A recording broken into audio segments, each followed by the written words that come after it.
Hello and welcome to this week's Australian Share Market Report. I'm Dale Gillham, Chief Analyst at Wealth Within. This week I will be discussing understanding sector weightings, the All Ordinaries Index and this week's stocks of interest.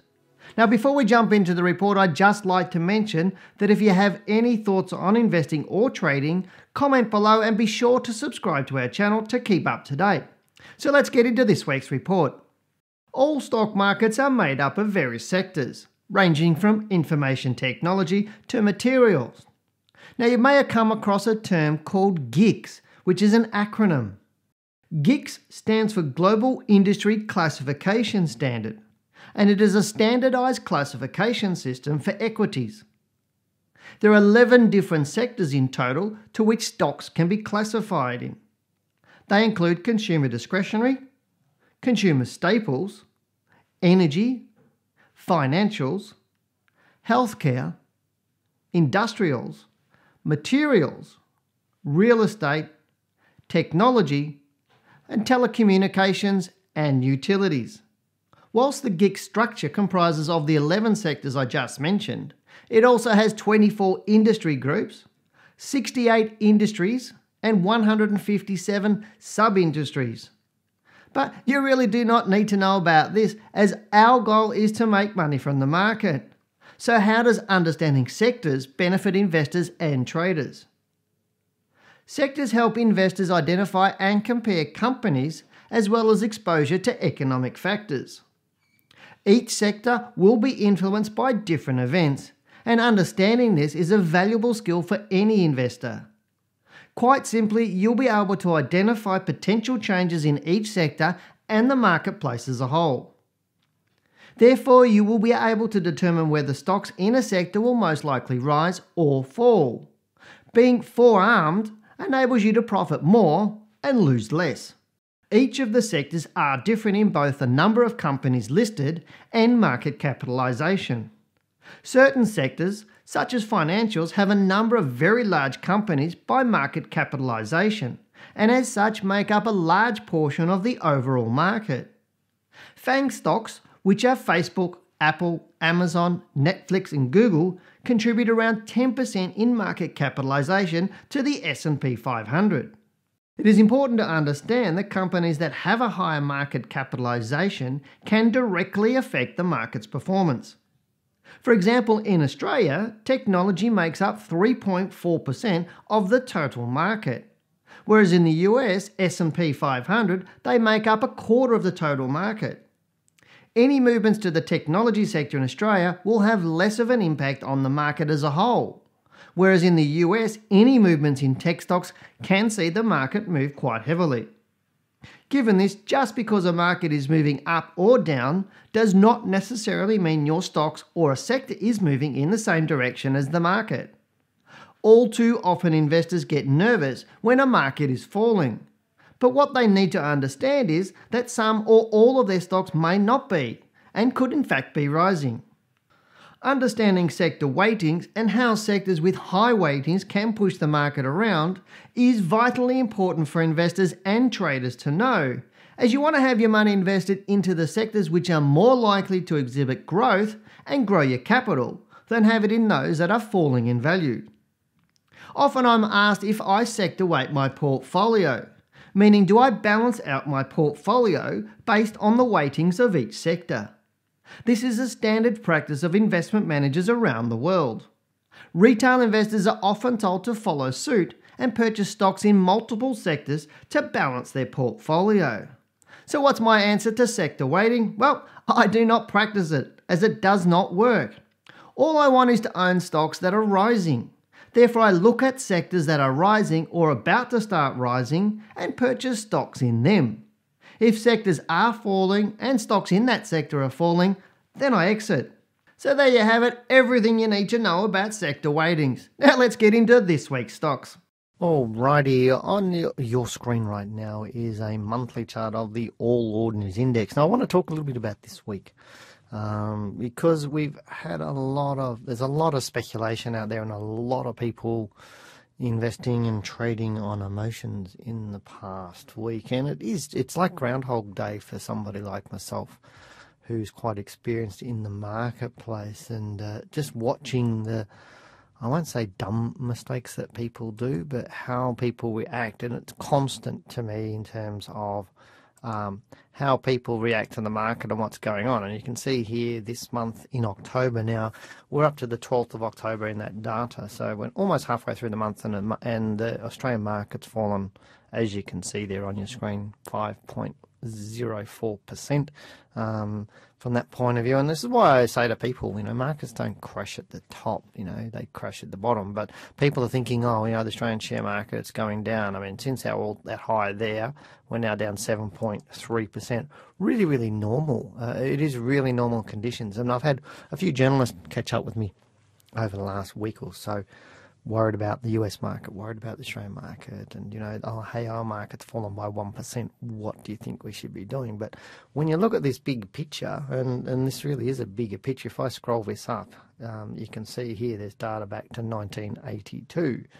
And you can see here how this sort of month is just part of one of the whole mess. We've had months like that, many months like the current one we're seeing, and then the market rises. So, and to me, people pay too much attention to what's going on in our market, and that's really what I was getting at in the recording when I was talking about sectors. And I specifically put that recording together regarding sectors in the market, specifically for this week, when I saw just people's reactions to how the market's unfolding. The All Orders Index does not ever mean your portfolio or your stocks are going up and down, regardless of what it's doing. And I had somebody ask me in the last week, saying, look, the market's doing this, and this in Australia and in blah, blah, blah, but my stock's triggered an exit. What do I do? Do I hold? Do I sell? Do I change my exit rules? Those sorts of things. And to me, my advice to that person was, if I'm trading BHP, then I don't care what the market's doing. I just care what BHP's doing, because the market doesn't tell me what BHP is doing, and it will never tell me what it's going to do. Because when you're looking at the market, about a huge chunk, about 11 stocks in the top 20 on the Australian market is finance. If finance, in banking and finance, if they're going down, then it's going to be hard for the rest of the market to pull it up, because you're looking at, I think that's 40 to 50% of our market is finance, and then you've got BHP, Rio, and your Cochlears, your CSLs, that sort of stuff. So if you've got banks moving down, then those other big companies are struggling to push it up. If you look at the top 50 stocks in our marketplace, that's pretty much our market. We're talking about a huge chunk of the All Ordinaries Index. Now, just because you've got, stocks, if you might have stocks outside of the top 50 and the top, big top 20 are starting to go down, doesn't mean your portfolio or your stocks are. So just keep it in perspective. Now, do I think our market's moving into any sort of dangerous territory? Absolutely not. It is really, these times when the market's falling are more exciting for me, because I get to sell stocks that may be falling away a little bit, readjust the portfolio and pick up some really good stocks at better pricing. So that's really all it is. If you're worried about your portfolio, you're worried about a stock, that is a huge sign to you that you do not know enough. You are not a trader as such. You do not have process, and you don't have solid rules around what you do. And if you do have some rules, you don't really trust them. And I'm sorry if that sounds a little bit harsh, but real traders don't panic. Real traders have a process, real traders have a strategy, and real traders have a plan. And they know when the market's moving up or down, or their stock's moving up or down. They know exactly what to do. But if you're not sure, that means your level of knowledge is a lot lower than what you think. And it's interesting to me, I was reading Gann book the other day, and it just reminded me of a quote, and Gann basically said, if you people, if their toilet's backed up, they call a plumber. If their car's broken, they call a mechanic. If something's going on with your electricals, you call an electrician. So you're calling these highly qualified people to fix everyday issues for you.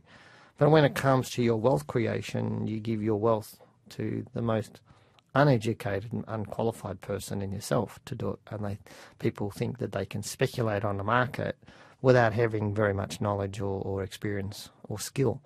and he thought that was quite silly and ludicrous that people would do that, but that's essentially how people do it. And he wrote that back in 1923, so nearly 100 years ago he wrote that, and human nature hasn't changed.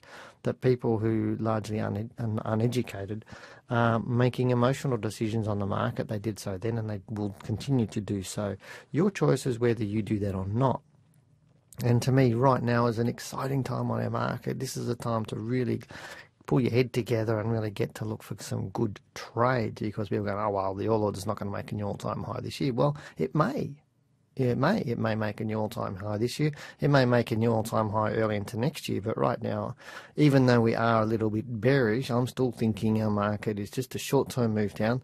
And so this sort of level here, that 5624 is a really, really, really strong level right across here. I'm using the computer like I did last week, which I teach my students on in our live seminars, things like that I run for them. But right now, I think this level is quite strong. But if you look back here, even since the GFC, we've had a 24% fall down into August 2011. We had a 20% fall down into February 2016. So falling 20%, it's pretty common in the last 10 years. It's twice. So it's only happened twice, but we've had some other big falls if we look at these sorts of ones here. On this one here, there's 11.8% fall. So we do have them.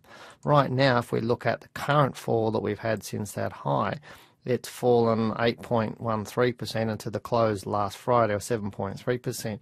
If we were to fall 20%, I'm just dragging it down, and here we are. There's 20% right there on this big level here. Now, I don't think our market will fall below here. So 20% is a big fall. Now, if we pull it right back, oh, it's not coming back for me. Go back. I'll do another one. How's that? Click. Delete, there we go, and let's put another one onto it. So from that top, if it goes down to there, we're only looking at a 13.14% fall, which is pretty common right through here. Now this just spells opportunity for me. Reorganize your portfolio and come back in, but it doesn't mean we're not going to be bullish through to the end of the year. Now we are in October, and October tends to put a bit more jitters into people, but to me, have a plan. My mum always says to me, Dale, it doesn't matter what happens, it's how you handle it. And if you haven't been handling your portfolio really well over the last couple of weeks or couple of months, then that is a big signal to you that you do need to get educated. And as I said, I am quite surprised that, when I was reading Gann's words there again, and I often do that, I often go back and read stuff and go through old things that I used to do and stuff that I've learnt before in the past, just to reacquaint myself with it, because I can't always need to remember that I'm a student of the market. I'm not a master of the market, if that makes sense. I always need to be humble to know that I always need to learn more. I need to always continually challenge myself and build my skill. And if you think you know it all, then I've pretty much got news for you. You don't.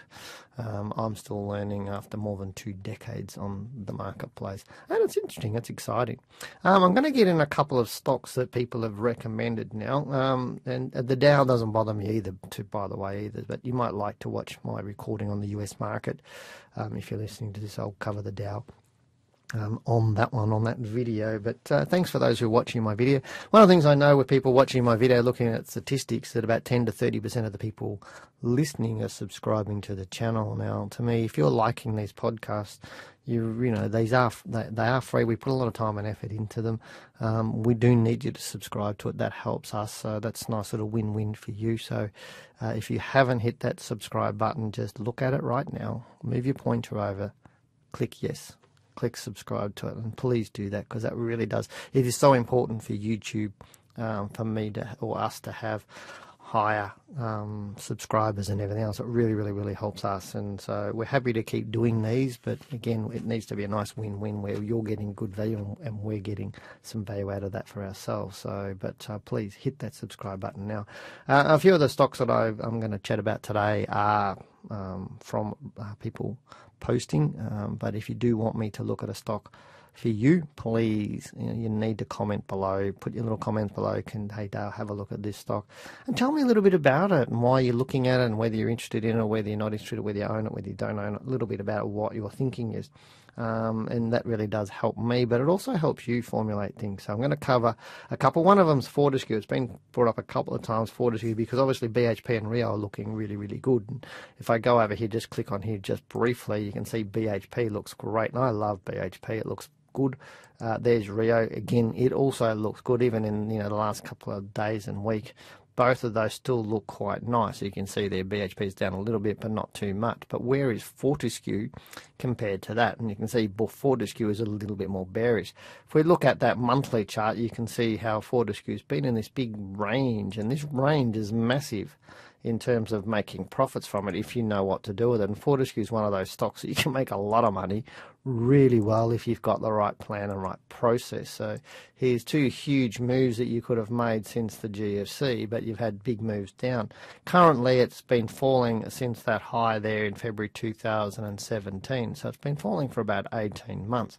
And it's an interesting stock to me, in terms of where it might be going right now. And always you got leaders and laggers in every sector, and that's really important, that sometimes the leaders take off a little bit earlier, but the laggers, they might take off secondary or a little bit later than that. And right now it's fallen below that level there, that 50% level. And if I add another one on there, we should get to another GAN level there. So there's 75%. So right now it's looking like it may find some support. But if you do just some little different things, you might find that where it's finding support is where it needs to find support. And that didn't work, did it? Come on, just click on here, and let's just click on here. So to me, there's a reasonable support level here. I always find stocks will find natural rhythms to themselves, and it's like if I followed you around every day, I could write down what you're doing and then be in front of you after that. So stocks find their natural rhythm. Fortescue struggling to fall further at this point in time, and you can see here just some short-term bar analysis that we teach in our really cheap trading mentor course. Like, it's only $1,500, and you get a brilliant education in that. So I'm surprised that if you haven't done it, go on our website, type in Trading Mentor, $1,500, you'll know what I'm talking about, and I'll support you personally during that course. So, but it's holding up. You can see that the opens and closes are right here.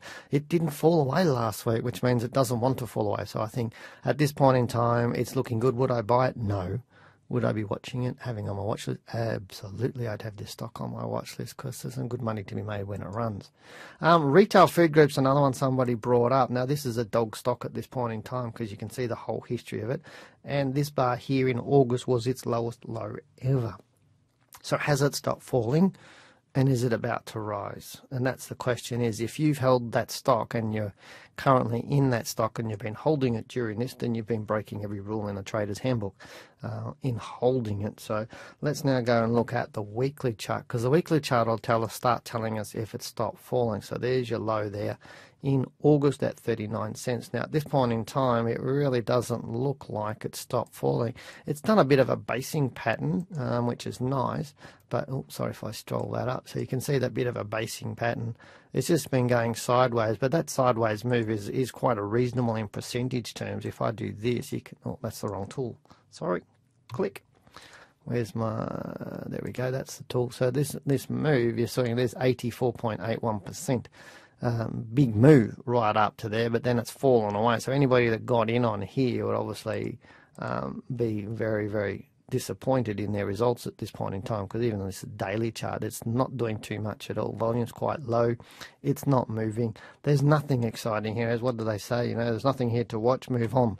But at this point in time, it might go sideways like this for ages. It may have a nice big month up, but to me, until it gets through that sort of level there where my pointer is now, that 73 cent level, it's not something that's going to be too exciting for me. So I'd be staying out of this at this point in time, but just keep watching it. Afterpay is one of those ones that everybody keeps talking to me about, and it's always one of those ones that goes off like a skyrocket that people pick up and they start talking about, because you can see that huge move at 337% move, and we're talking about, there's the date, there's since April right through to August. So then what happens is the amateurs buy at the top and the professionals buy at the bottom, and this is another classic example of people who would have bought after it got up into these areas in the 14, 15, 16 or up to that $20 level. This stock is going down at this point in time, and you can see there what goes up fast generally comes down fast, and at one point this was 40% in loss. Currently, if you'd bought up there at that top, you'd be down 35%. Big reason to not be in this stock. So that's filled every single exit rule that I can think of at this point in time why I wouldn't hold it. Would I be looking to get into it? Absolutely not.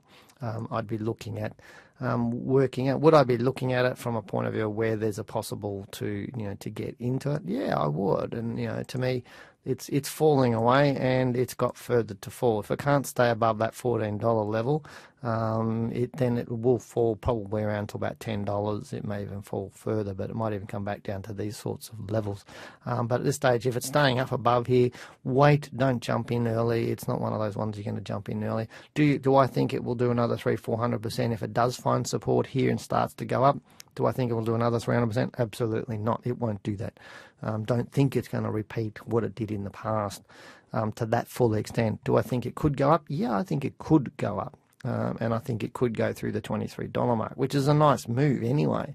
But working out the right timing, that's the important thing that you need to do. The last one I want to cover is A2 Milk Company, because that's one of those ones a lot of people did get on.